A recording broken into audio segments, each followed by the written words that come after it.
उर्दू शायरी के हस्ताक्षर मिर्जा गालिब की 156वीं पुण्यतिथि के अवसर पर अक्स संस्था द्वारा आयोजित चरागे दैर सम्मान समारोह में इस अवसर पर हम सादर स्वागत करते हैं कार्यक्रम के मुख्य अतिथि माननीय सांसद एवं राष्ट्रीय अध्यक्ष समाजवादी पार्टी श्री अखिलेश यादव जी का, संस्कृति पुरुष आदरणीय श्री उदय प्रताप सिंह जी का, अक्स संस्था के संस्थापक आदरणीय स्वामी ओमा द अक जी के साथ साथ श्री शिवपाल जी, श्री राजेंद्र चौधरी जी, श्री अबू आजमी जी और मंच पर उपस्थित सभी सम्मानित जनों के साथ साथ आप सभी का।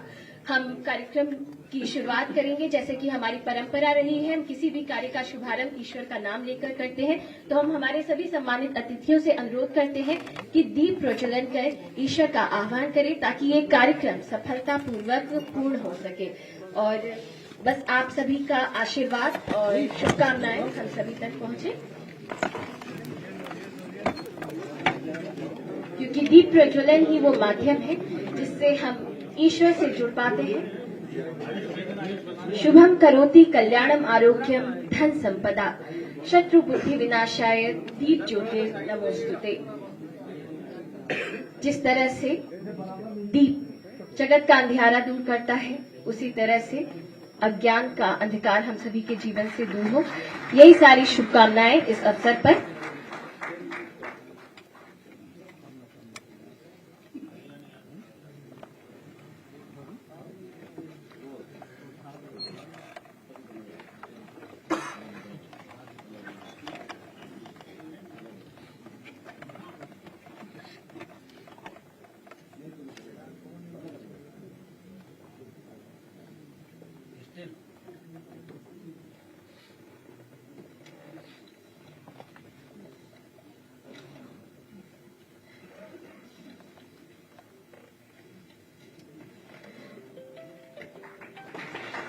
हम आपको बताते चले कि अक्स संस्था द्वारा साल 2011 से ये सम्मान लगातार विभिन्न विभूतियों को दिया जा रहा है और आज का ये कार्यक्रम भी इसी सिलसिले की एक कड़ी है।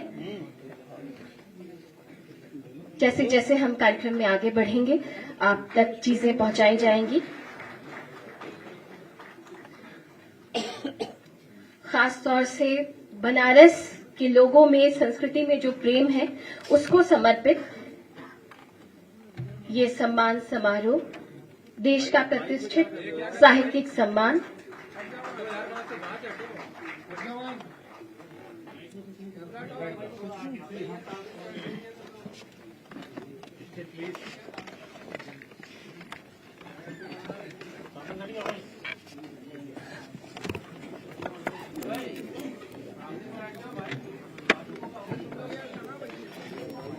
जी। और जिस तरह से दीप प्रज्वलन हमारी परंपरा रही है, वैसे ही भारतीय परंपरा है अतिथि देवो भव।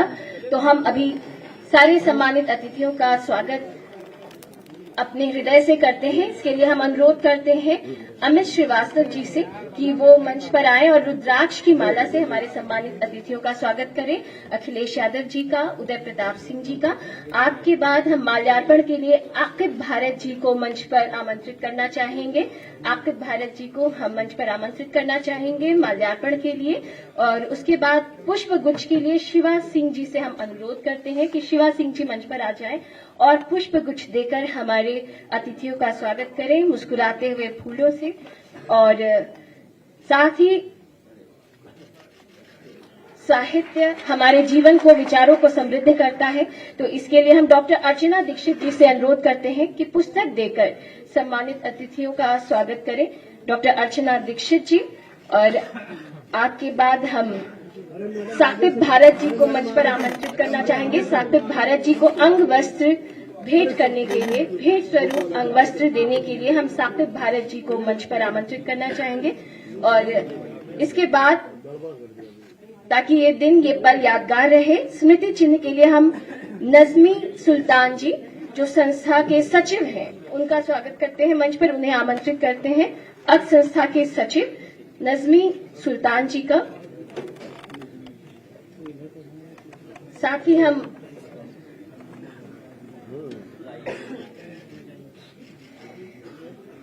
समय थोड़ा सीमित है हमारे पास, इसलिए थोड़ी जल्दी हमें चीजों को करना पड़ रहा है, लेकिन आदर उतना ही है हमारे हृदयों में।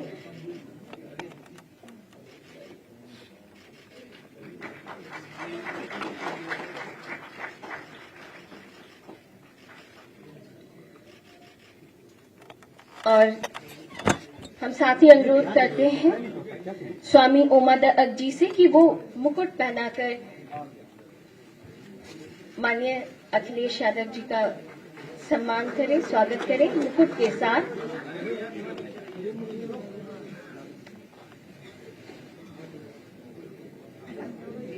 जी सर, पूरा सम्मान, पूरा प्रेम जो हमारा इन सबके माध्यम से आप तक हम पहुंचाने की कोशिश कर रहे हैं। और साथ ही हम स्वामी जी से साथ ही अनुरोध करते हैं कि चांदी का फोटो फ्रेम देकर भी वो माननीय उदय प्रताप सिंह जी संस्कृति पुरुष, उनका सम्मान करें। ये मात्र औपचारिकताएं नहीं बल्कि हमारे हृदय में इन सभी के प्रति आदर और प्रेम भाव है, इन सब के माध्यम से हम पहुंचाते हुए। तालियों का साथ अगर आप सभी का मिल जाए, शुक्रिया।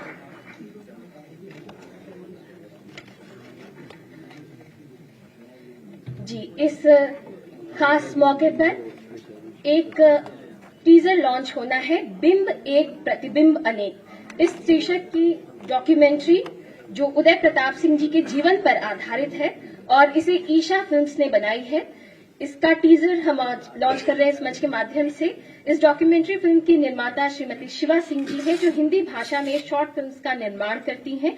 आप हिंदी के प्रसिद्ध साहित्यकार पद्मश्री गिरिराज किशोर जी की पुत्री हैं और अपने पिता की लिखी कहानी पर हाल ही में आपने फिल्म बनाई है।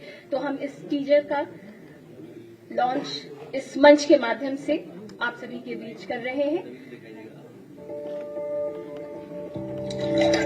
पुरानी कश्ती को पार लेकर फकत हमारा हुनर गया है। पुरानी कश्ती को पार लेकर फकत हमारा हुनर गया है। नए के वही कहीं नजर में नदी का पानी उतर गया है। सोच गालिब की है लेकिन घराना मीर का है। उदय प्रताप का किरदार एक फकीर का है।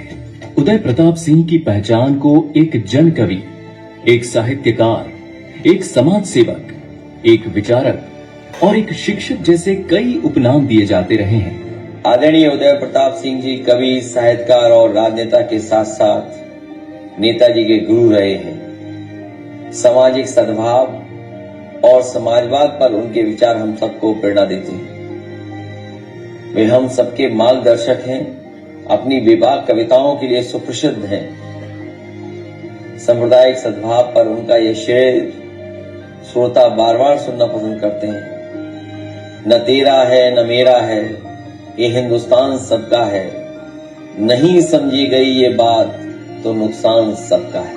उनके बारे में बहुत सी बातें हैं और हम लोगों का तो सौभाग्य इसलिए भी है, नेताजी के भी वो गुरु रहे और हमारे भी गुरु रहे, पढ़ाया है हम लोगों ने। आज भी उदय प्रताप जी उसी तरीके से हमें उसी तरीके से स्नेह आज भी करते हैं। उदय प्रताप सिंह ने श्री मुलायम सिंह यादव के साथ मिलकर समाजवादी पार्टी की स्थापना से लेकर पार्टी के उदय तक की राह में अविस्मरणीय भूमिका निभाई। मुस्लिम हिंदू की एकता के लिए एक बहुत बड़े ये प्रहरी थे उसके। मैं समझता हूँ कि इनके जैसा आदमी अब नहीं मालूम है दुनिया में पैदा होगा कि नहीं होगा। आदरणीय उदय प्रताप सिंह जी के नाम पर हापुड़ जनपद में एक विशाल लाइब्रेरी सरस्वती मेडिकल कॉलेज में स्थित है। वो शिक्षक भी हैं, विद्यार्थी भी। जो सीखते हैं वो सिखाते हैं उसी खूबसूरती के साथ। आज श्री अखिलेश यादव जी समाजवादी पार्टी को राष्ट्र पटल पर नित नई पहचान दिलवाने में महत्वपूर्ण भूमिका निभा रहे हैं और इधर श्री उदय प्रताप सिंह राजनीति में सक्रिय ना होते हुए भी पार्टी के वरिष्ठतम सदस्य के रूप में सभी समाजवादियों के लिए एक प्रेरणा स्रोत बनकर पार्टी के आधार स्तंभ बने हुए हैं।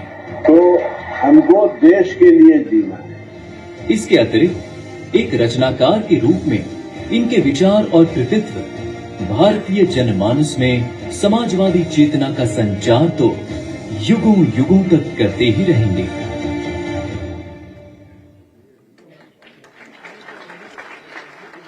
जी बिल्कुल, प्रेम व्यक्तिगत है, ईश्वरीय है और सामाजिक है। सामाजिक प्रेम की अनुभूति में डूबा है भारतीय समाजवाद और इसी भारतीय समाजवादी दर्शन की जीवित प्रतिमा का नाम है आदरणीय उदय प्रताप सिंह जी, जिनका आज इस मंच पर सम्मान किया जाना है अक्स संस्था के द्वारा। तो अब हम इस कार्यक्रम के मुख्य उद्बोधन के लिए इस संस्था के संस्थापक परम आदरणीय स्वामी ओमा द अक जी को यहाँ मंच पर पोडियम पर आमंत्रित करना चाहेंगे और चाहेंगे उनका उद्बोधन आप सभी तक पहुंचे। आप अंतर्राष्ट्रीय स्तर पर अध्यात्म की जोत जलाए हुए हैं। लता मंगेशकर जी, मंगेशकर परिवार और कई जानी मानी हस्तियां आपको अपना गुरु मानती हैं। स्वागत है आपका।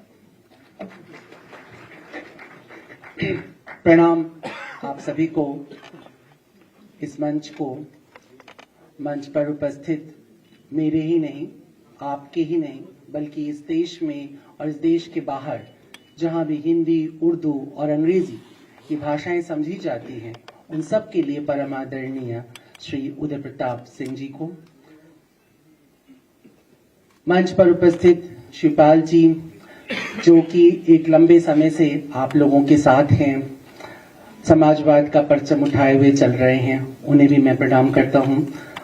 राजेंद्र चौधरी जी एक लंबे समय तक इस संस्थान, इस विचारधारा की सेवा से जुड़े हैं, आपको भी मैं प्रणाम करता हूं।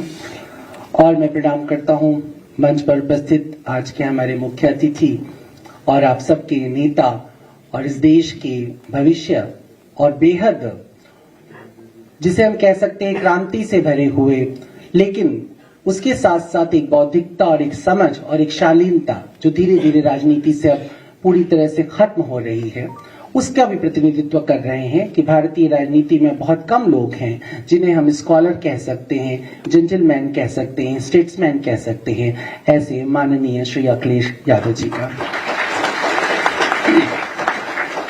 मैं आज ये कार्यक्रम चिरागे दर ये हम लोग कई वर्षों से लगातार देते आए हैं, जिसमें देश के बहुत ख्याति लब्ध लोगों को हमने ये सम्मान किया है बनारस से। यूं तो हमेशा ये बनारस में ही कार्यक्रम होता रहा है, लेकिन चूंकि मौसम थोड़ा प्रतिकूल था उदय जी के, इसलिए इस कार्यक्रम को लखनऊ में रखा गया और मैं बहुत शुक्रगुजार हूं माननीय अखिलेश यादव जी का कि उन्होंने ये सारी व्यवस्था अपने प्रिय आदरणीय श्री उदय प्रताप सिंह जी के लिए की है। और आप सबको भी मैं धन्यवाद करता हूं कि आप लोग इसमें उपस्थित हुए हैं।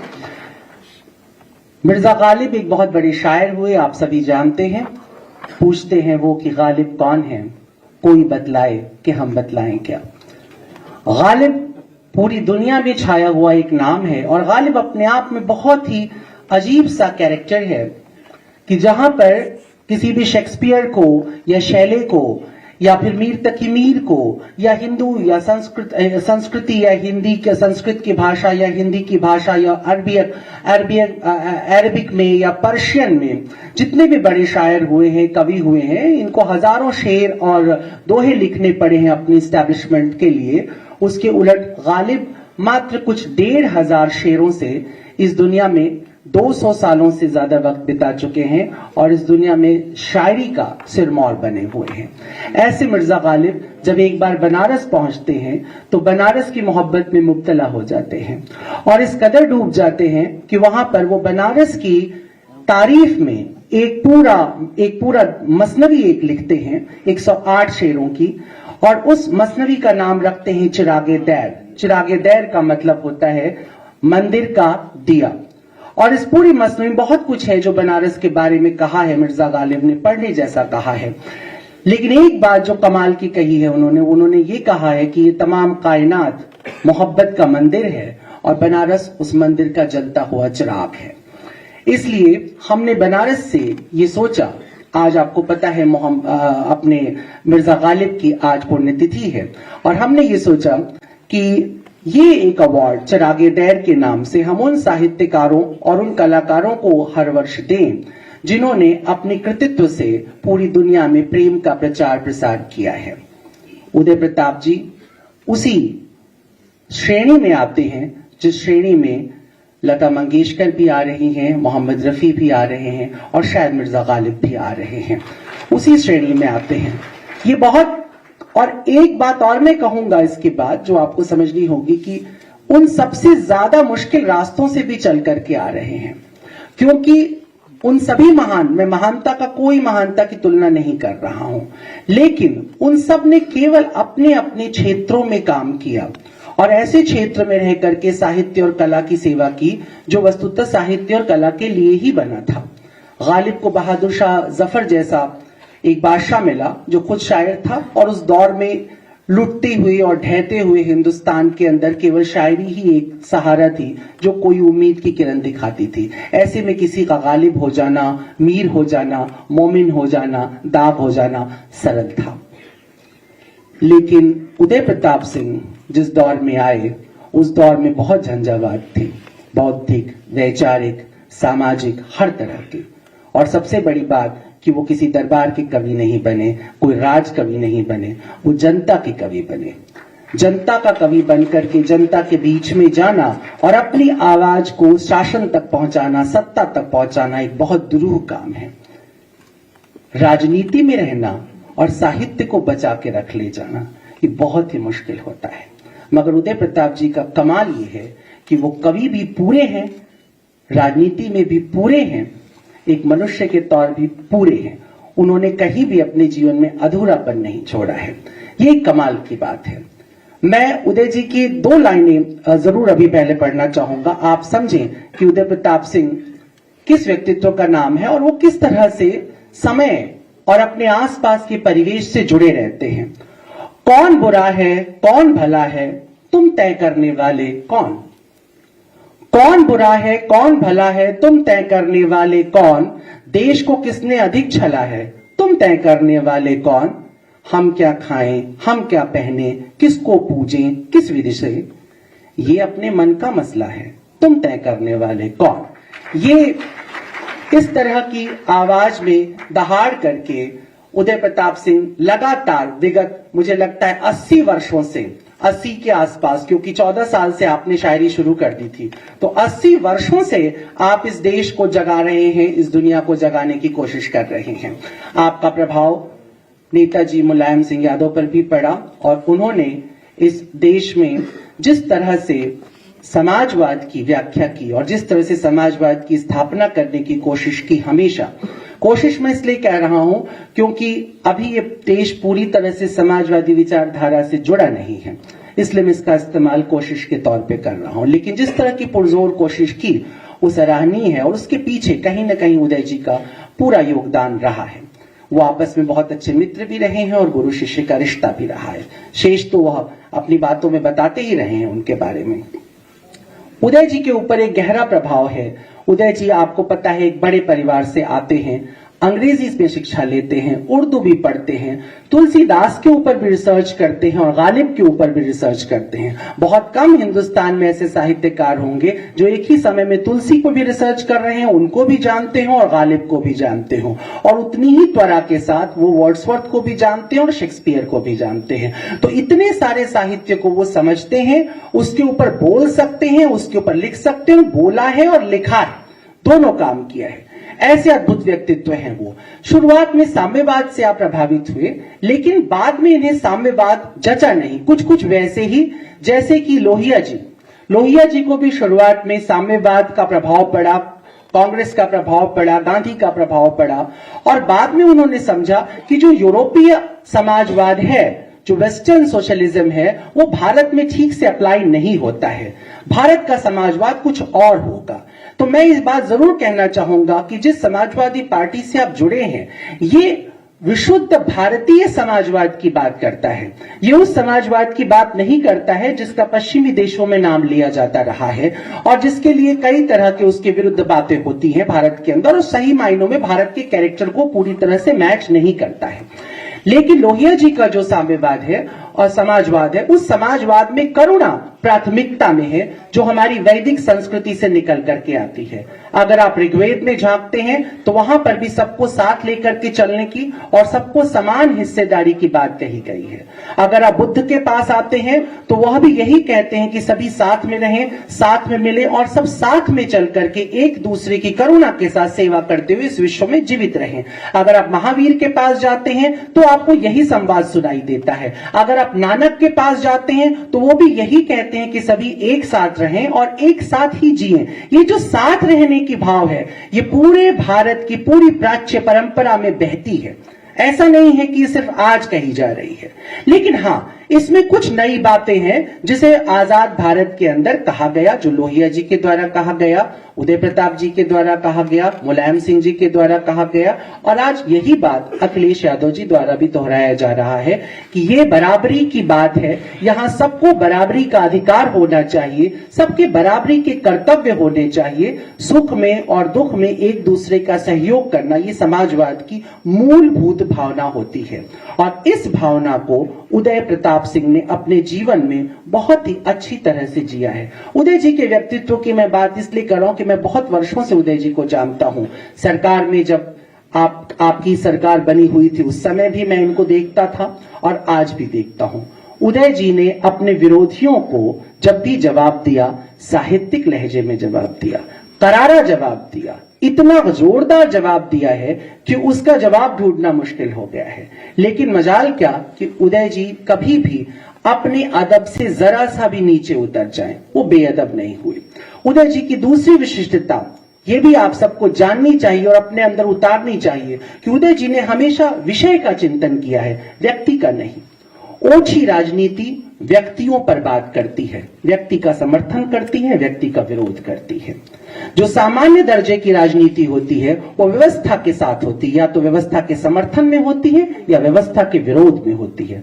लेकिन जो श्रेष्ठ राजनीति होती है वो अपने सिद्धांत के समर्थन में होती है और दूसरे सिद्धांत के विरुद्ध होती है। उदय जी ने यही किया, वो समाजवादी रहे और उन्होंने जीवन भर समाजवादी सिद्धांत का प्रचार किया, प्रसार किया, और जो कुछ उन्हें असामाजिक लगा, उन्हें जो कुछ लगा समाजवाद के बाहर जा रहा है, उन्होंने उसके विरुद्ध बोला है।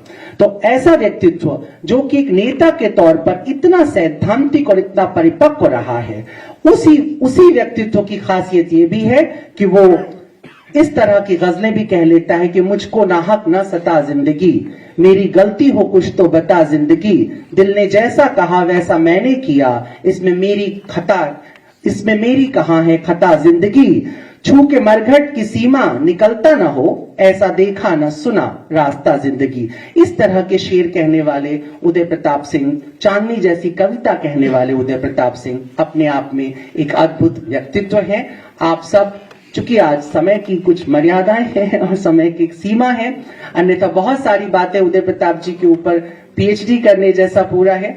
आप सब जो इस दल से भी जुड़े हुए हैं, मैं उन सब से जरूर आग्रह करूंगा कि अगर आप समाजवादी राजनीति में आ रहे हैं तो उदय प्रताप सिंह जी की जो रचनाएं हैं उनको पढ़ें, उनकी जीवन शैली को देखें, उनको समझें, और साथ साथ केवल इसलिए मत जुड़िए किसी भी दल से कि आपको सत्ता में आना है और कल आपको उसका आनंद उठाना है। इसलिए जुड़िए क्योंकि आपको देश में समाजवाद लाना है, उसके सिद्धांत का प्रचार करना है, लोगों को बराबरी पे लाना है और हिंदुस्तान को हिंदुस्तान बनाना है। धन्यवाद।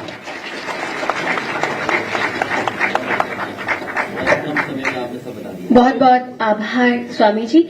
वाकई आपने बहुत कम शब्दों में उदय जी का जो संपूर्ण व्यक्तित्व है उसे यहाँ पर परिलक्षित किया है। और अब हम बढ़ेंगे उस ओर जिसके लिए आज हम सभी यहाँ पर एकत्र हैं। तो अब मैं अनुरोध करूंगी कि संस्था के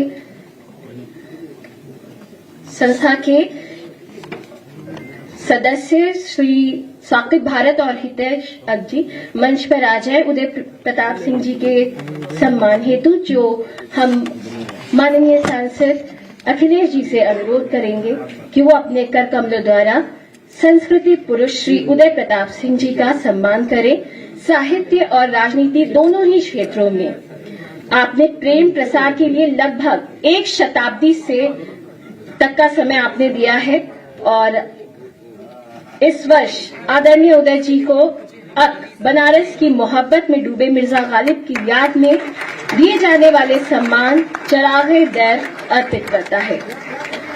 आप हिंदी और उर्दू के कवि के रूप में गत 70 वर्षों से देश व विदेश में सम्मिलित होते रहे हैं। आप राजनीति में भी उतने ही सक्रिय रहे हैं जितना साहित्यिक क्षेत्र में। आप 9वीं और 10वीं लोकसभा के सदस्य रहे हैं, राज्यसभा के सदस्य रह चुके हैं।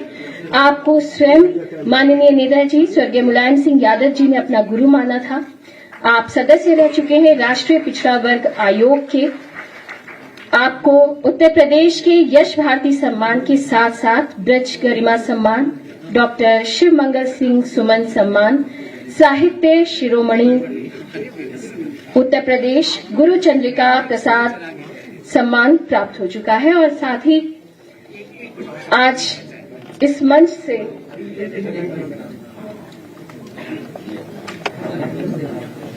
जी ये माननीय सांसद और राष्ट्रीय अध्यक्ष समाजवादी पार्टी माननीय अखिलेश यादव जी की ओर से संस्कृति पुरुष उदय प्रताप सिंह जी के लिए उनके हृदय के भाव इस रूप में व्यक्त होते हुए, और ये दर्शाता है कि किस तरह से उन्होंने सदा बड़ों का तो सम्मान किया ही किया है और जो भी समाज में उनके साथ जुड़ते रहे उनका सम्मान किया है। समाज के हर वर्ग के हितैषी रहे। बहुत बहुत आभार आपका।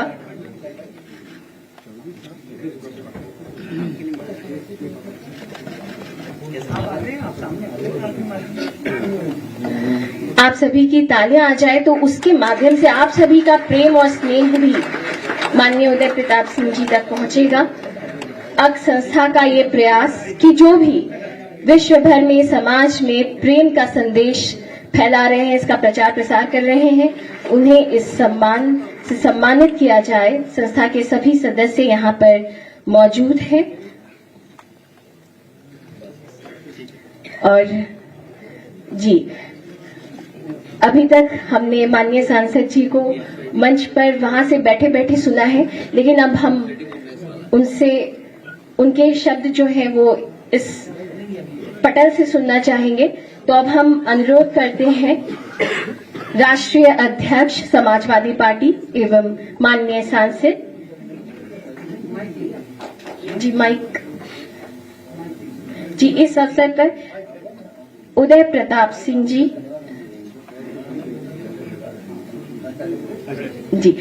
पहले हम शिवपाल जी से अनुरोध करते हैं कि वो मंच पर आए और यहाँ अपने भाव हमारे बीच रखें। तालियां थोड़ी और जोरदार आनी चाहिए।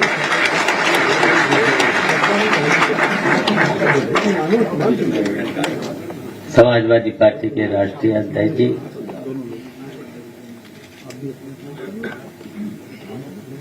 स्वामी ओमा जी,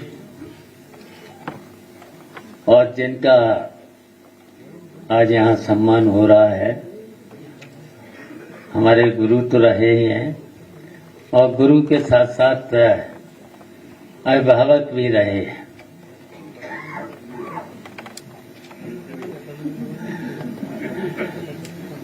मित्र तो नहीं रहे, आप रहे, गुरु हम रहे, शिष्य आपके।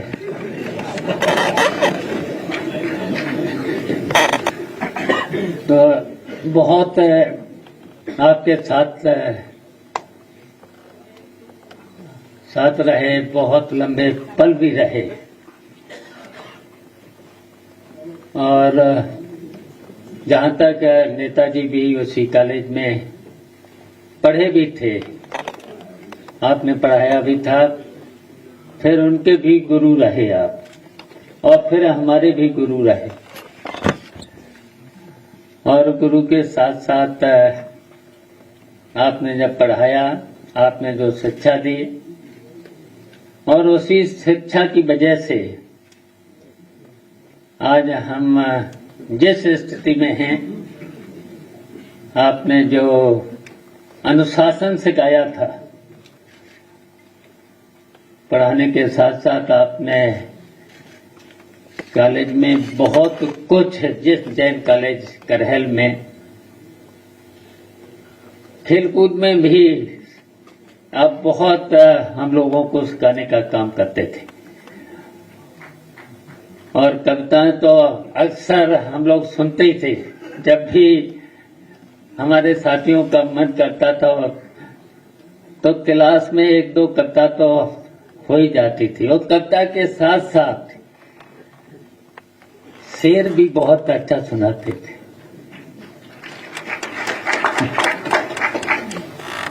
तो इस तरीके से बहुत कुछ आपके साथ सीखा है, और जिस तरीके के गुरु होना चाहिए था आप रहे, और उसके साथ साथ ये सही है कि आप बहुत ही बड़े कवि रहे हैं। आज भी सुनते हैं हम लोग, और जो उन्होंने समाजवादी विचारधारा को जो अपनी कविता में प्रूव कर दिया है, उसकी वजह से समाजवादी पार्टी की कई बार सरकार बनी है। और यहीं तक नहीं, आपने तो बहुत लंबा आपको जो अनुभव है समाज के बारे में, देश के बारे में और जनता की समस्याओं के बारे में, जो आपकी कविताओं ने समाज और देश और जनता के लिए, जो जनता की छोटी सी छोटी समस्याओं को कविता के रूप में जो आपने दिया है, तो वो जनता तक पहुंचा है। तो आज हमें बहुत खुशी है, उमा जी ने अपनी संस्था के द्वारा जो आपको सम्मान देने का काम किया है। और वैसे तो उमा जी महाराज भी बहुत ही साहित्यकार हैं, बहुत अच्छे लेख भी लिखते हैं, बोलते भी हैं, आपने सुन ही लिया है, सब कुछ सुन लिया है। और तो आपने बहुत ही हमारे गुरु, हमारे अभिभावक को जो सम्मान दिया है, तो बहुत ही हमें अच्छा लग रहा है। और इसी तरीके से आप हम लोगों को शिक्षा देते रहेंगे, तो निश्चित समाजवादी पार्टी के लिए और समाजवाद के लिए हम लोग बहुत कुछ सीख करके उसे आगे बढ़ाने का काम करेंगे। धन्यवाद। आपका हार्दिक आभार माननीय शिवपाल जी। और अब हम कार्यक्रम को आगे बढ़ाएंगे और संस्था के कर्मठ सहयोगी श्री आनंद सिंह जी से अनुरोध करेंगे।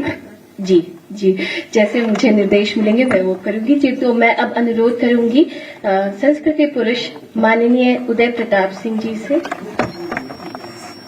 अच्छा जी, आनंद जी स्वयं उनका स्वागत करना चाहते हैं, और समय चूंकि कम है वो बिल्कुल संक्षेप में अपना उद्बोधन देंगे। तो आनंद जी का हम मंच पर स्वागत करते हैं।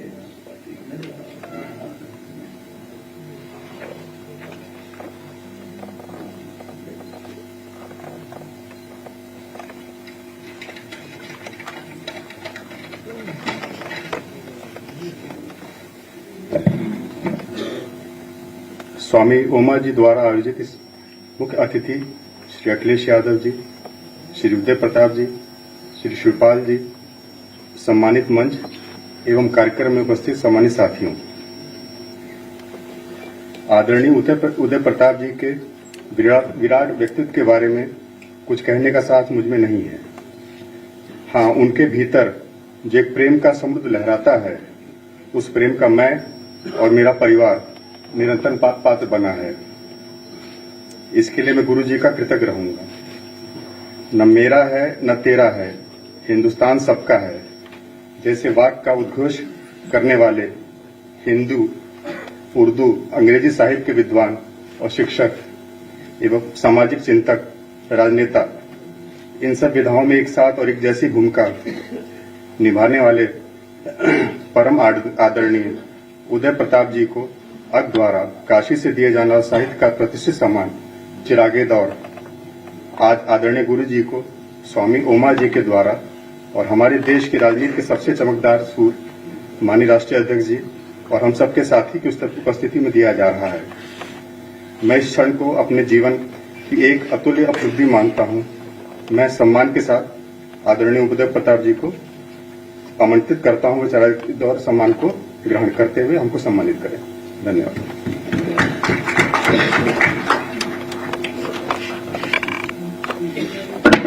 बहुत बहुत धन्यवाद आनंद जी। और अब हम जिस घड़ी का इंतजार कर रहे थे, तो हम अनुरोध करते हैं माननीय उदय प्रताप सिंह जी से कि वो अपने उद्बोधन से हमें अनुग्रहित करें।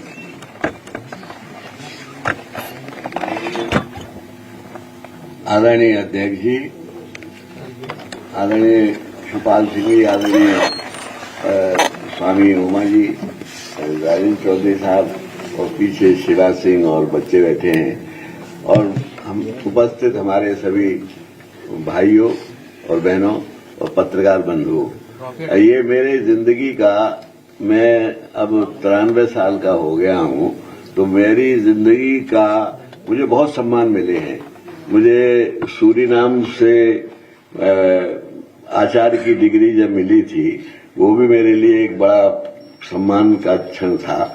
कई विदेशों में मिली, देश में तो मिले ही मिले, यानी कितने मिले होंगे 80-90 साल में, लेकिन आज मुझे जो गौरव अनुभव हो रहा है उसकी मैं आपसे शब्दों में व्यक्त नहीं कर सकता। पहली बात तो यह है कि चिरागे दैर एक गालिब के नाम पर एक इतना बड़ा पुरस्कार वो मुझे दिया जा रहा है, जो अपने आप में एक बहुत महत्वपूर्ण है। और दिया किसके द्वारा जा रहा है? मैं स्वामी जी के बारे में ज्यादा तारीफ इसलिए नहीं कहूंगा, आप कहेंगे कि आपने तुरंत का बदला दे दिया, वो इसलिए ऐसा कुछ नहीं है। लेकिन स्वामी जी का भी कमाल है। ये मैंने तो अभी कल परसों ही लिखा एक फेसबुक पे कि ये पता नहीं चलता कि ये लेखक बड़े हैं कि कवि बड़े हैं। इनकी एक किताब है, महंगी कविता, जो 25,000 रुपए की है। 25,000 रुपए की कविता पे शायद दुनिया में एक ही किताब होगी। ये इतने बड़े तो कवि हैं। और अगर ये राजनीति पे लिख दें, इन्हें जहां पर वेदों का ज्ञान है, वहां कुरान शरीफ का भी ज्ञान है, इन्हें बाइबल का भी ज्ञान है। ये बड़े ऐसे व्यक्ति के द्वारा जो मुझे पुरस्कार दिया जा रहा है, ये मेरे लिए बड़े गौरव की बात है और मैं उनका बहुत कृतज्ञता। राष्ट्रीय अध्यक्ष अखिलेश जी की उपस्थिति में ये दिया जा रहा है। अखिलेश जी के बारे में तो मैं सिर्फ यही कह सकता हूं, जो अभी स्वामी जी ने भी प्रकारांतर से कहा कि भारतीय राजनीति के आकाश पर जो सबसे ज्यादा उज्जवल नक्षत्रों में से उनकी गिनती होती है, और उनसे हम उम्मीद करते हैं जो जिस तरह से वो उनके अंदर जो राजनीतिज्ञ के अंदर गुण होना चाहिए कि राजनीतिज्ञ हमेशा गंभीर नहीं रहना चाहिए। कभी कभी वो उसको हल्केपन से भी, इन्होंने कभी अपशब्द किसी से नहीं कहा। आज जबकि राजनीति की भाषा गिर गई है, तब अकेले 1-2-4 और लोग होंगे जिनको हैं, ऐसे हैं जो जिनका मैं नाम नहीं ले पा रहा, तो लेकिन ये विशेष है, वो उपस्थित है। उनकी उपस्थिति में ये हुआ। शिवपाल सिंह जी बैठे हुए हैं। मैं जब शिवपाल सिंह ने बताया कि हम लोग क्या नहीं रहे, ये शिवपाल सिंह बहुत छोटे थे तो हमारे शिष्य भी रहते थे, फिर हम साथ साथ खेले भी, साथ साथ राजनीति भी की, साथ साथ रहे भी, और आज भी वही हम लोगों में अंतरंगता है। तो मैं उनकी उपस्थिति में और आप सबकी साक्ष्य में, आप सब साक्षी हैं, ये पुरस्कार मुझे मिल रहा है। इसके लिए मैं अपनी कृतज्ञता आपके प्रति प्रकट करता हूं, अखिलेश जी के प्रति प्रकट करता हूं, उमा जी के प्रति करता हूं और सभी के प्रति बहुत बहुत करता हूं। और एक बात मैं कहना चाहता हूं, जब कोई पुरस्कार किसी को दिया जाता है तो एक दायित्व बढ़ जाता है कि हमें उसके योग्य बनना पड़ेगा। मैंने अभी तक जो कविता लिखी, मैंने कभी जिंदगी में निगेटिव कविता नहीं लिखी। मैंने हमेशा ये कहा कि ये समाजवाद क्या है, प्रेम का सर्वव्यापी रूप समाजवाद है। सबको प्रेम बांटो, सबको। कल भी मैंने एक वैलेंटाइन डे पर एक कविता लिखी थी, उसमें ये लिखा था कि एक किसी आदमी को प्यार करने का नाम वैलेंटाइन नहीं है, सारी दुनिया को प्यार करो, तब तब हम मानेंगे कि ये वैलेंटाइन है। यही समाजवाद कहता है। तो मैं इसी का पक्षधर हूं। ज्यादा बोलने का समय इसलिए भी नहीं है कि आप लोगों को मुझे पता है कि राष्ट्रीय अध्यक्ष जी को सुनने की जो ललक है वो जब मुझ में इतनी है तो आप में कितनी होगी। मैं बहुत बहुत धन्यवाद देता हूं इस सम्मान के लिए आदरणीय उमा जी का और अध्यक्ष जी का, इसलिए कि उनकी वो आज उन्होंने अपने मूल्यवान समय में से, उनकी व्यस्तता मुझे पता है, तो जब हमने उनसे कहा तो उन्होंने तुरंत स्वीकार कर लिया और कहा कि ये। उसके अलावा जो हमारा ऊपर जो फिल्म जो डॉक्यूमेंट्री बनाई है शिवा सिंह ने, शिवा सिंह एक बहुत बड़े साहित्यकार की बेटी हैं और उन्होंने इतनी प्रतिभा संपन्न महिला हैं कि इन्होंने पहले मेरा एक पेंसिल से चित्र बनाया। ये इनकी पहली प्रतिभा मैंने देखी। उसके बाद इन्होंने कहा कि हम आप पर डॉक्यूमेंट्री बनाना चाहते हैं। मैंने कि डॉक्यूमेंट्री हमें पसंद नहीं है और न हम चाहते हैं, लेकिन ये नहीं मानी। उन्होंने इतनी मेहनत की कि जाने किसका साक्ष्य लिया और आपने अभी देखा।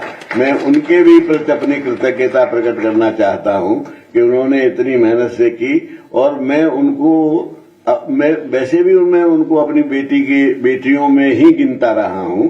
अब और आदरणीय हमारी बेटी वो हो गई हैं। इन्हीं शब्दों के साथ मैं सबके प्रति कृतज्ञता प्रकट करता हूं, अपनी बात समाप्त करता हूं।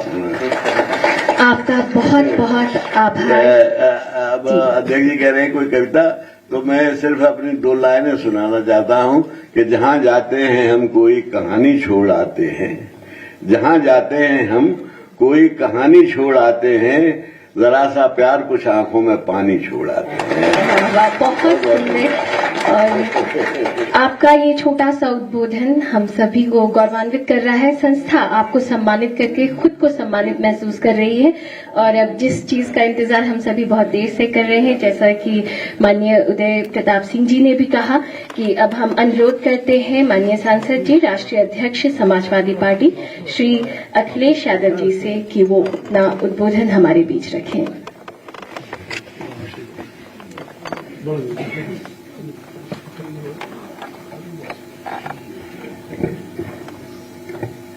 मैं इस मौके पर सबसे पहले स्वामी ओम जी का मैं बहुत बहुत धन्यवाद और आभार प्रकट करता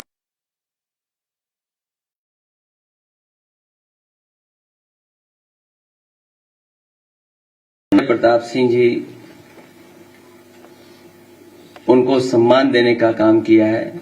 हम सभी समाजवादी लोग उनके बहुत बहुत आभारी हैं। एक बार फिर उनका बहुत बहुत धन्यवाद देना चाहता हूं।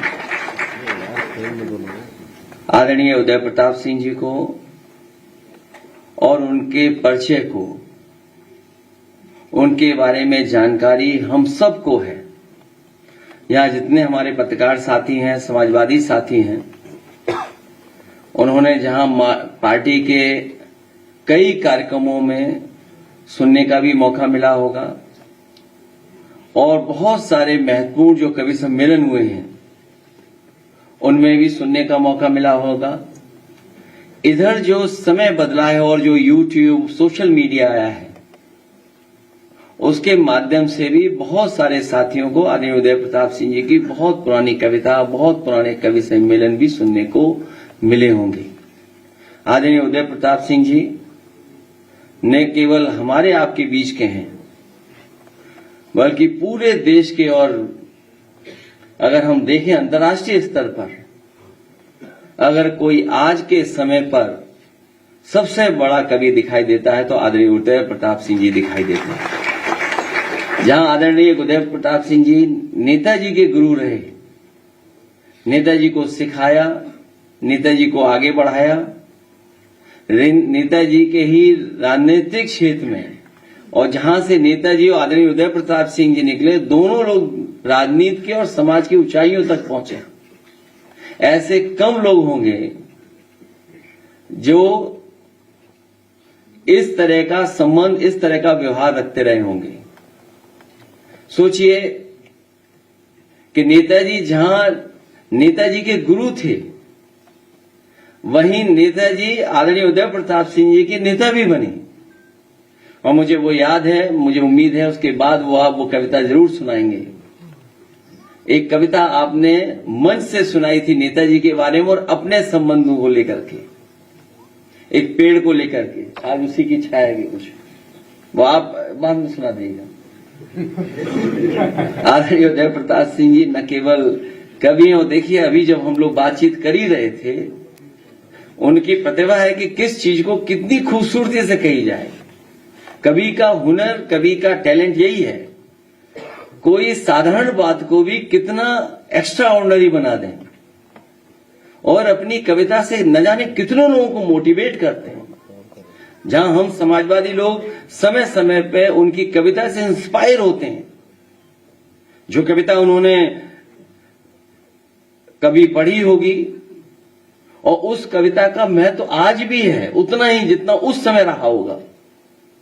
और मुझे याद है एक त्योहार के समय पर जब मुझे पूरे देश के नेताओं को सम्मान देना था और उनको अपनी तरफ से शुभकामनाएं देनी थी, तो उस समय मैंने बहुत सोचा कि मैं क्या शुभकामनाएं दूं और क्या उस कार्ड में लिखूं जो देश के सभी नेताओं तक बात पहुंच जाए। आदरणीय उदय प्रताप सिंह जी को याद होगा, मैं मुख्यमंत्री था जब कार्ड में सब जगह बांट रहा था, भेज रहा था। उस समय कार्ड पे मैंने वही कविता आपकी लिखी थी कि ना तेरा है ना मेरा है, हिंदुस्तान सबका है, और ये बात न समझी गई तो नुकसान सबका है। वो कविता उस समय भेजी थी और आज भी उस कविता का महत्व बनता है। तो न जाने कितनों को इंस्पायर करते हैं आप, मोटिवेट करते हैं। और जो सच्चा कवि होता है वो पॉलिटिकल और समाज को कभी न कभी दिशा देता है। वो सरकार के रुतबे से उस पर कोई प्रभाव नहीं पड़ता, सरकार का दबाव उस पर कुछ नहीं पड़ता है। सच्चा कवि वही है और उसमें से आदरणीय उदय प्रताप सिंह जी हैं जो सरकार हो चाहे किसी की, जो अपनी बात कहनी है इस ढंग से कहते हैं कि वो बात वहां तक पहुंच जाती है। आदरणीय उदय प्रताप जी का सम्मान आपने किया। मैं आपकी संस्था से जुड़े आदरणीय ओम स्वामी जी के सभी को धन्यवाद देता हूं, जिन्होंने एक बहुत बेहतरीन डॉक्यूमेंट्री बनाई, बहुत लंबी डॉक्यूमेंट्री है। मैं अपने जो सोशल मीडिया के लोग हैं जो देखते हैं पार्टी का काम, उनसे कहेंगे कि इनकी पूरी की पूरी डॉक्यूमेंट्री हमारी पार्टी के पेज पे भी चली जाए, जिससे बहुत से लोगों को सीखने और समझने का मौका मिलता है। हमारे समाजवादी लोग जानते होंगे जितने भी गाने बने हैं, आज जो सबसे लोकप्रिय गाने रहे हैं, जो पॉलिटिकल मैसेज देते हैं गाने से, वो आदरणीय उदय प्रताप सिंह जी के लिखे गए हैं। जब नेताजी झंडा गीत बनाना चाहते थे तो उन्होंने सबसे पहले आदरणीय उदय प्रताप सिंह जी को याद किया। जो झंडा गीत समाजवादियों का है वो आज भी सबसे बेहतरीन गाना है, जो हमारी आइडियोलॉजी है, जो हमारे आने वाले समय के सामने चैलेंजेस हैं, वो कम समय में बताने का काम अगर कोई करता है तो आदरणीय उदय प्रताप सिंह जी का समाजवादी झंडा सॉन्ग। न केवल झंडे के लिए गाने लिखे आपने, नेताजी के बारे में लिखे, समाजवाद के बारे में लिखे। और एक बार मैंने अनुरोध किया था कि जब आप इतना कुछ लिखते हैं तो हमारी साइकिल पे भी कोई गाना लिख दीजिए। तो पुराने समाजवादियों को पता होगा, जिन्होंने कभी सुना होगा, 2012 से पहले हम लोगों ने एक साइकिल पर भी गाना बनाया था। साइकिल भी है खूब सवारी, दाम दे काम दे भारी। वो गाना अगर किसी ने साइकिल पे लिखा था तो आदरणीय उदय प्रताप सिंह लिखा था। कभी कभी हम लोग भी उनसे चैलेंजिंग काम करवा लेते हैं, क्योंकि जिस समय चुनाव होने जा रहा था, देश का बड़ा चुनाव, पॉलिटिकल पार्टीज अपना कोई ना कोई गाना बनाते हैं। उस समय कांग्रेस पार्टी ने एक बहुत AR रहमान का कोई कॉपीराइट लेकर के गाना बनाया था, तो हम लोगों ने भी सोचा कोई गाना बनाया जाए। तो उस समय मैंने एक गाना चूज किया था, ग्रैमी अवार्ड विनर गाना था वो, we didn't start the fire. और उस गाने के कॉपीराइट लेकर के उस टेढ़े मेढ़े गाने को अगर धुन और समाजवादी सिद्धांत और समाजवादी कार्यक्रम से किसी ने अगर जोड़ा था तो आदरणीय उदय प्रताप सिंह जी ने वो मन से मुलायम वाला गाना आपने ही लिखा था, जो हम लोगों ने we didn't start the fire का कॉपीराइट लेकर के विजुअल का गाना लिखा था। तो एक तो प्रोग्रेसिव है, इंस्पायर करते हैं, मोटिवेट करते हैं, और जो भी चैलेंजेस हैं अगर हम लोग कभी उनसे राय मशवरा लेना चाहें तो उन चैलेंजेस को कैसे पूरा किया जाए उसके लिए भी हमारे ये मददगार बनते हैं। आदरणीय उदय प्रताप सिंह जी का स्वास्थ्य बेहतर रहे, इसी तरह हम लोग को गाइड करते रहें। जिस तरीके से इन्होंने हमेशा पार्टी को, नेताजी को, हम लोगों को रास्ता दिखाया, उसी तरीके से हम लोगों को भी और आशीर्वाद देते रहें, यही हमारी कामना है। इन्हीं शब्दों के साथ आपने जो सम्मान प्राप्त किए हैं, बहुत सम्मान प्राप्त किए हैं, हम लोगों को कभी मौका मिलेगा तो और इससे भी बड़ा सम्मान देने का काम हम लोग करेंगे। और सम्मान इसलिए देते हैं कि बहुत सारे लोग इंस्पायर होते हैं उन चीजों से, लोगों को सीखने का मौका मिलता है, लोग प्रेरणा लेते हैं, इसलिए आपका सम्मान हम लोग जब कभी मौका मिलेगा भविष्य में करेंगे। इन्हीं शब्दों के साथ आपका मैं धन्यवाद देता हूं, क्योंकि आप लोकसभा में भी सांसद रहे मैनपुरी से, जहां से नेताजी सांसद रहे, इसलिए हमारे आप परिवार के सदस्य हैं, कभी तो हैं ही, लेकिन हमारे परिवार के सबसे बुजुर्ग सदस्य हैं आप। मैं आपका बहुत बहुत स्वागत और बहुत बहुत बधाई देता हूँ। बहुत बहुत धन्यवाद माननीय सांसद जी और राष्ट्रीय अध्यक्ष समाजवादी पार्टी। और कार्यक्रम के समापन की औपचारिकता के लिए अब हम धन्यवाद ज्ञापन के लिए खत्म नहीं हुआ, ये बिना उसके खत्म नहीं करेंगे जी। हमारे 2 सवाल अभी रुक जाओ, लास्ट में कविता सुनाई क्या? अभी सुनवा रही लास्ट में सुनाएंगे, अभी सुना दीजिए। तो ऐसा था, एक ये और एक इंग्लिश से जो हिंदी की थी आपने उसकी, हाँ यस करेक्ट। देखिए ऐसा है कि जब अखिलेश जी जब मुख्यमंत्री थे तो इन्होंने एक पुरस्कार दिया, वो भी बहुत बड़ा पुरस्कार था, रुपयों के मामले में सबसे बड़ा पुरस्कार था। ऐसा था कि नीरज जी को दिया जाना था, और नीरज जी के साथ साथ अखिलेश जी ने हमारा भी नाम लिख लिया, और वो साहित्य शिरोमणि पुरस्कार है, वो पैसे के मामले में सबसे बड़ा पुरस्कार हमें जीवन में मिला है। इतना पैसा इकट्ठा हमने कभी देखा भी नहीं था। वो नीरज जी ने दिलवाया था।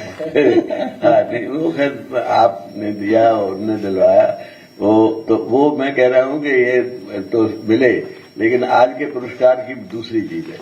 ये वो बात जो कविता थी वो भी यश भारती पुरस्कार जब नेताजी ने अपने हाथ से हमें दिया, और जैसे आपने अभी कहा वैसे ही कहा कि कुछ कविता सुना दो, तो उस वक्त फौरन मेरे मुंह से निकल गया कि क्या वक्त है आज उसके ही साए में खड़ा हूं जिस पेड़ से कल मैंने कहा था मैं बड़ा हूं।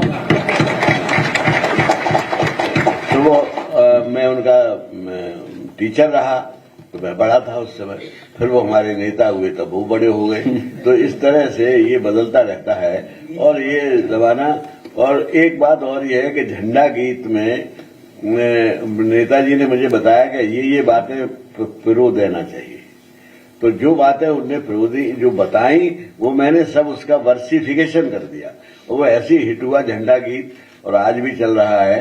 तो मेरे कहने का मतलब है कि कविता जो है वो प्रेरणा, हम कवि जो है वो जनता ही से प्रेरणा लेता है, कहीं और से ज्ञान लेता है और कविता कर देता है। उसमें मेरा श्रेय उतना ही है जितना आप सबका है। बहुत बहुत धन्यवाद।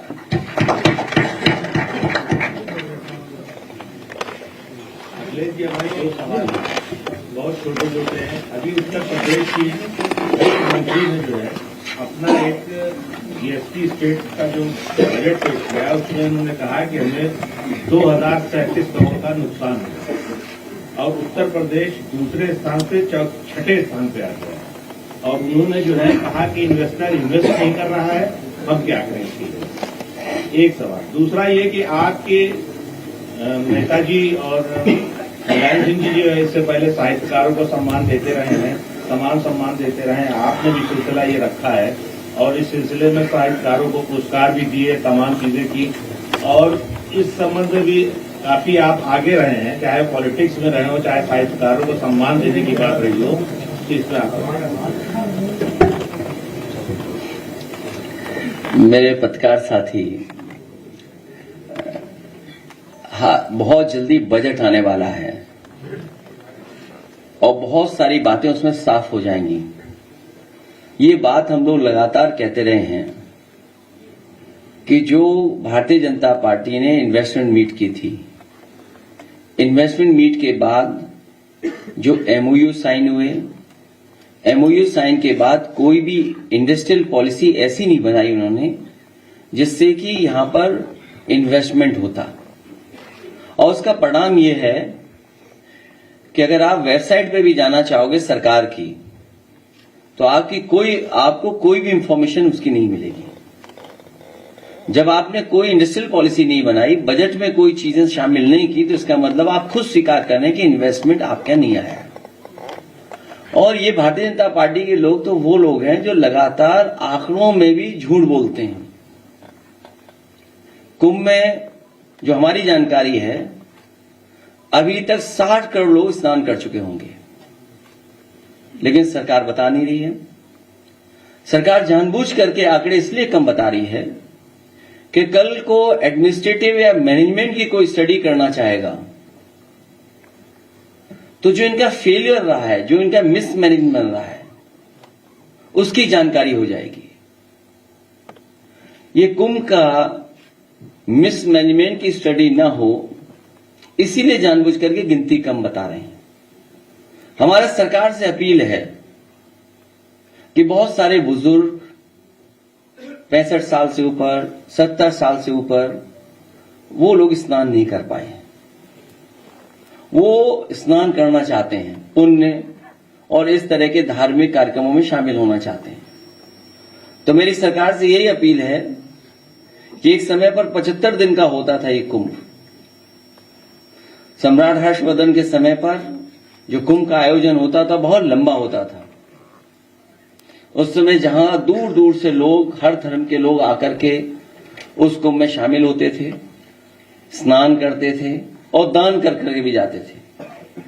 तो सरकार से हमारी ये मांग है कि इस कुंभ के आयोजन को, क्योंकि बहुत सारे बुजुर्ग लोग अभी स्नान नहीं कर पाए हैं, जब उन्होंने तस्वीरें देखी हैं सड़कों पे जाम की, जो भूखे प्यासे लोग नहीं पहुंच पाए, घंटों गाड़ियां चला करके भी नहीं पहुंच पाए, भगदड़ भी हुई, जाने भी गई, लोग आते समय में भी एक्सीडेंट हुआ, जाने चली गई, जाते समय में भी बड़े पैमाने पे लोगों की जान गई, जिसका आंकड़ा सरकार अभी तक नहीं दे पा रही है। सरकार ने पहले ही कहा था कि हमने ड्रोन लगा करके, और ड्रोन से बहुत से कार्यक्रम भी किए थे, लेकिन ड्रोन का जहां इस्तेमाल होना चाहिए था, ड्रोन का इस्तेमाल नहीं किया। डिजिटल कुंभ की बात कही, लेकिन डिजिट अभी तक सरकार नहीं बता पा रही है। तो हमारी मांग है कि प्रयागराज के लोग, जो वहां के निवासी लोग हैं, निवासी हैं वहां के लोग, रहने वाले लोग, वो भी अभी स्नान नहीं कर पाए हैं, बड़े पैमाने पे वो लोग भी नहीं पहुंच पाए। इसलिए इस कुंभ आयोजन को और लंबा कर दिया जाए और बढ़ा दिया जाए।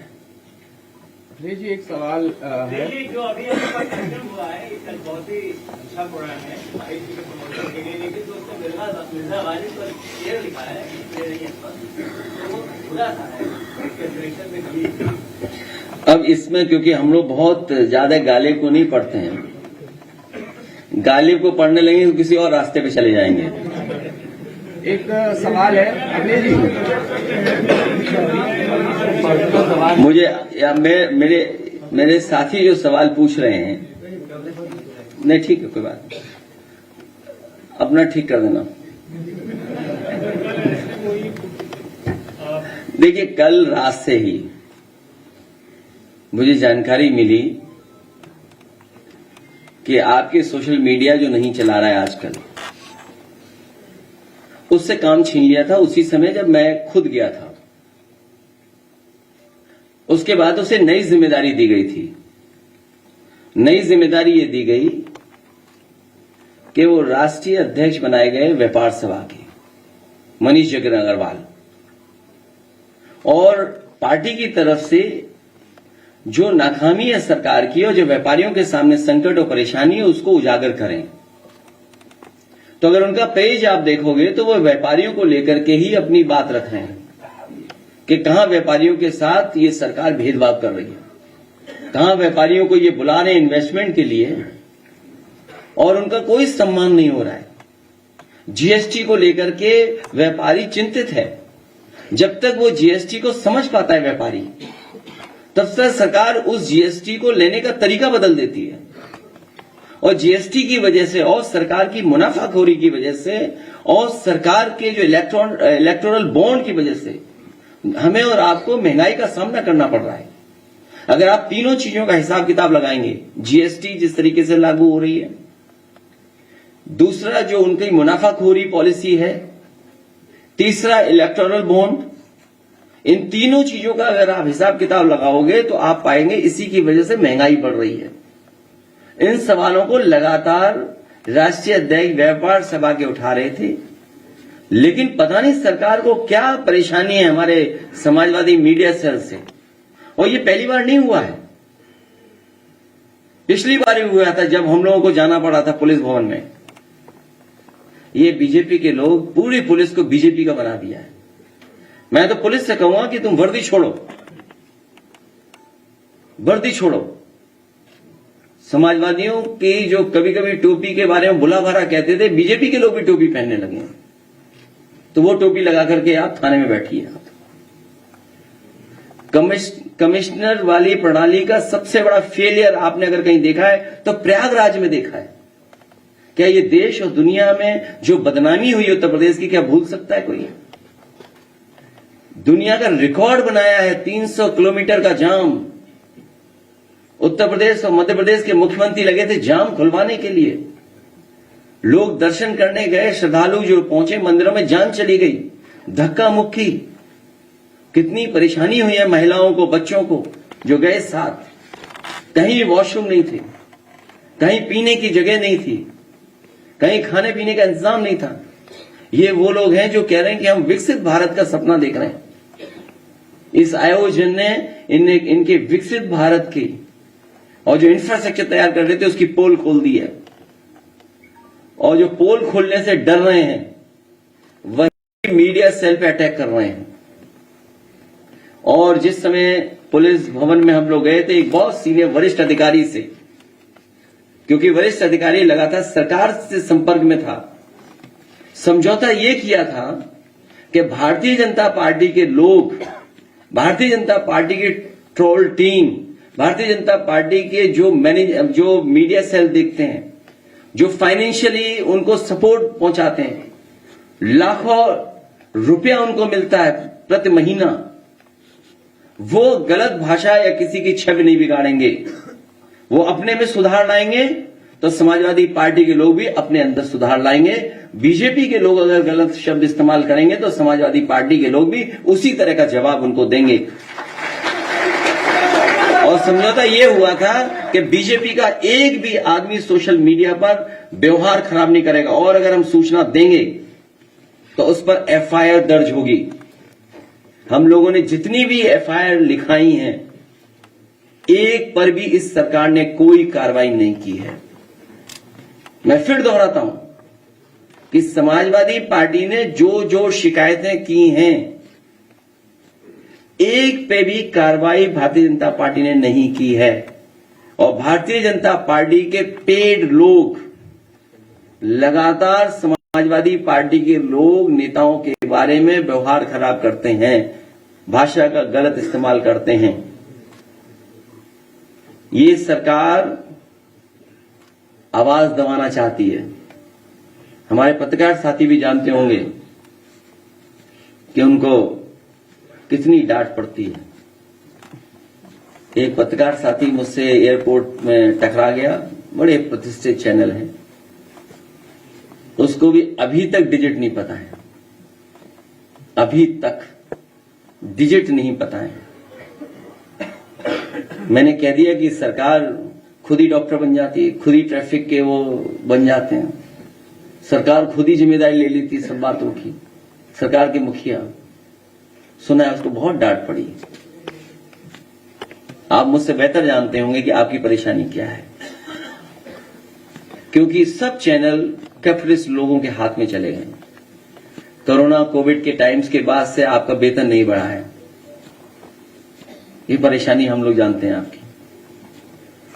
अगर आप भी सच दिखाओगे तो आपको भी बहुत परेशानी तकलीफ का सामना करना पड़ेगा। और एक हमारा चैनल साथी लगातार जो सरकार को पता नहीं क्या है, अगर विपक्ष ये जानकारी दे रहा है, ये हमारा पॉजिटिव एटीट्यूड है कि आपके मिसमैनेजमेंट की बात हम बता रहे हैं। अगर हम उनको जानकारी दें उसमें भी परेशानी है उनको। अगर बताएं कि ये कमी रह गई है तो परेशानी है। आपने कहा था 100 करोड़ लोगों का हमारे पास इंतजाम है, वो सब रिकॉर्डेड है। आज के समय पर कोई भी चीज आप छिपा नहीं सकते हैं। आपने कहा वो रिकॉर्डेड थी। सोचिए 100 करोड़ का आपने इंतजाम किया हो और आप पे कुछ करोड़ संभाले नहीं गए। कितनी बड़ी घटना हो गई, आज भी सूची नहीं है, आज भी नाम नहीं है। जो लोग खोए हैं उनकी भी जानकारी नहीं है। चैनल्स में दबाव बनाया जा रहा है कि खबर नहीं चलाएंगे, आप न्यूज नहीं चलाएंगे। ऐसी खोया पाया केंद्र नहीं मिल रहा है लोगों को। सोचिए आप, संत गुरु संत जितने महापुरुष लोग आए थे, ये हमारे धरती के देव हैं जो आए थे कुंभ में। उनसे रौनक बढ़ती है, शोभा बढ़ती है कुंभ की।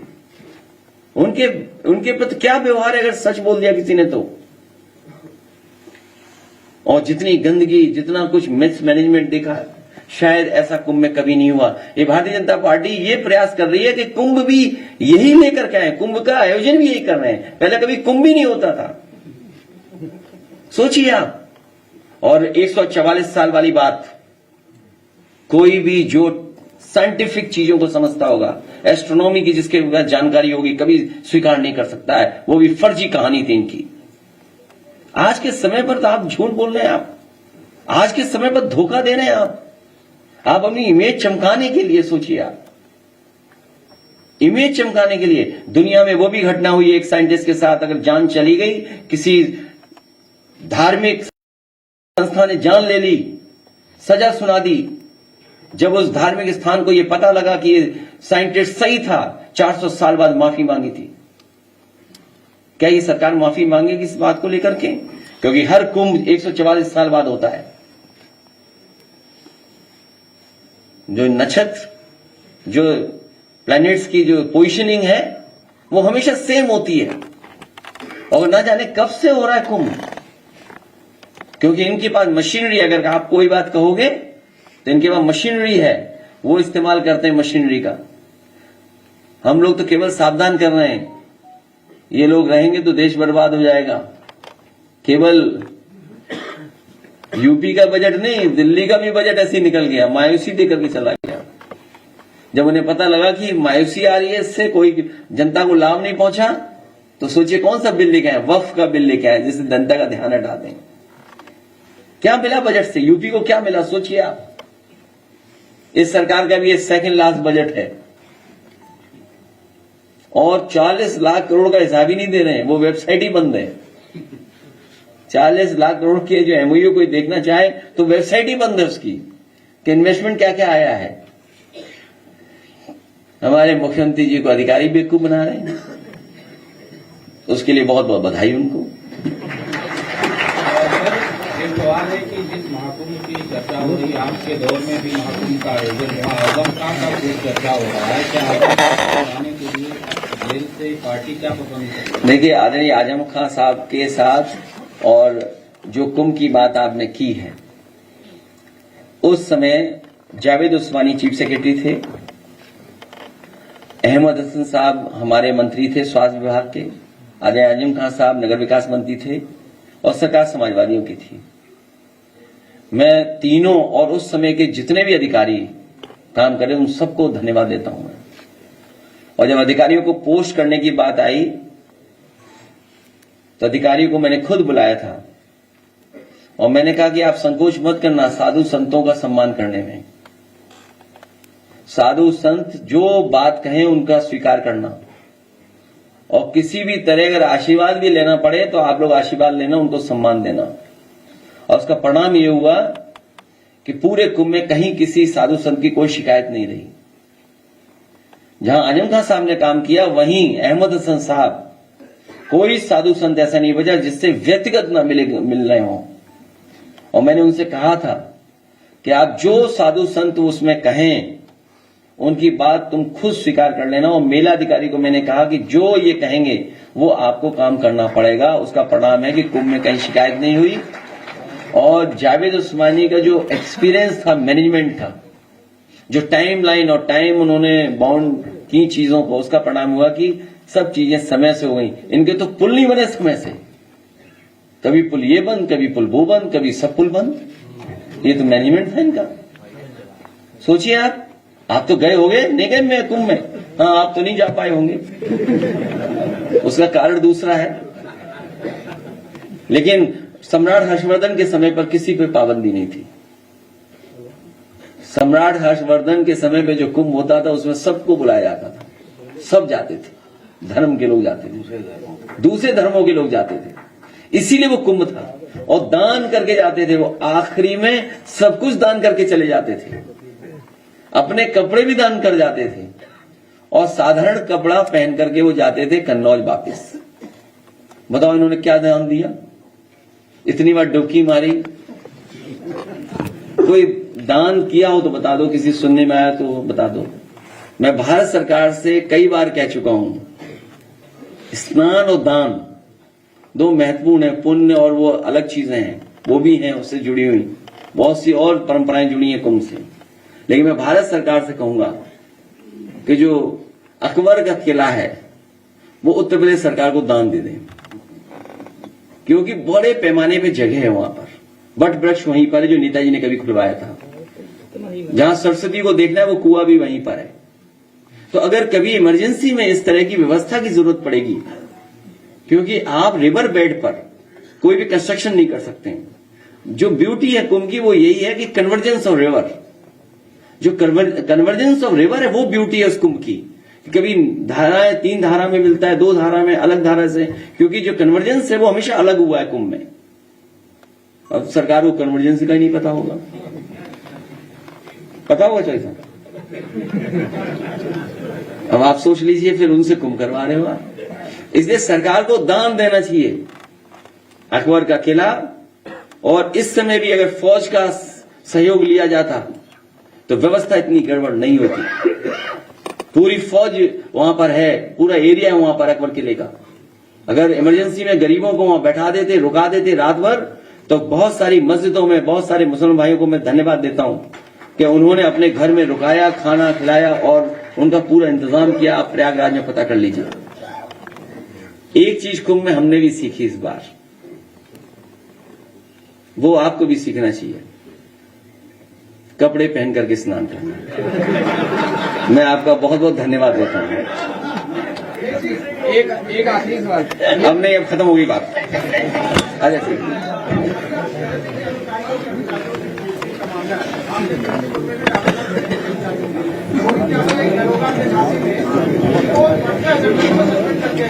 देखिए, ये सरकार अन्याय कर रही है। ये सरकार को मैं कहना चाहता हूं, मिल्कीपुर में एक विधानसभा में तो आप बेईमानी कर सकते हो, लेकिन 403 में 420 की नहीं चलने वाली है।